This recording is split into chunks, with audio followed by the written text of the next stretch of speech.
What's up guys, this is Nicholas from Games Over Life, and this is There Will Come Soft Rains, the first game I made with a group. We used RPG Paper Maker for the game engine. I added this startup sequence because it felt unpolished without it and gives a fun little game element for the player.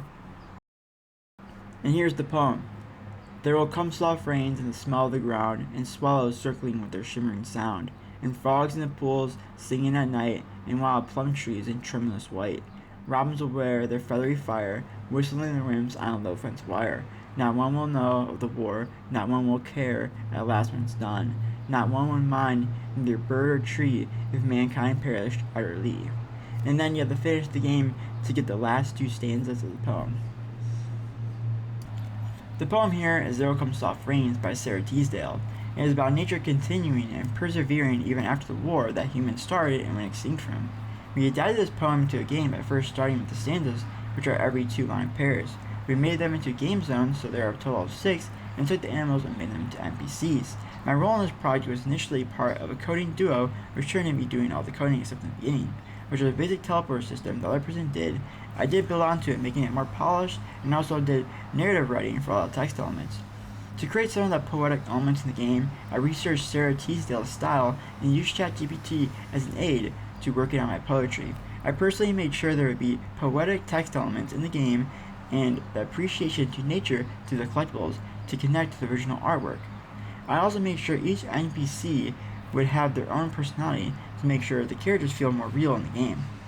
Doing these creative choices took time and required rewriting dialogue sometimes.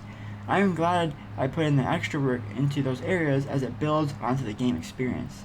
I learned a lot through a low-key end carry of this project I had to do with 3 others. One guy only did the raccoon you see as a playable character throughout the about 24 days of the project. The other supposed coder just did research, the itch.io page upload, and presentation setup on PowerPoint. The other guy did background art, NPCs, and model assets like the tank. It was almost a 2-person team that was built with 4 people. I think I created the game to most fit our vision as a whole, although I lost points because of not updating my team with recent changes. I made last minute updates and polish because we lucked out on not presenting on the first day, giving us an extra 2 days of work, which I was the one that used, but it was fine because everything I did pushed it further. I don't think I failed the game, but I didn't really do the best in a team environment either. There were problems, to say the least. The art guy was stuck on parallax and I couldn't figure out why, and neither could he, so we scrapped it eventually, but that slowly held us back in some ways. The workload was bad, to say the least, but I'm proud of how I was able to provide the work needed to make the game it is now.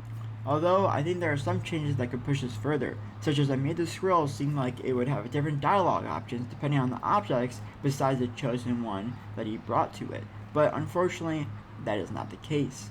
Also, I think I could have done small puzzles to unlock the areas where the collectibles are placed, giving the player more things to solve and a more rewarding experience overall.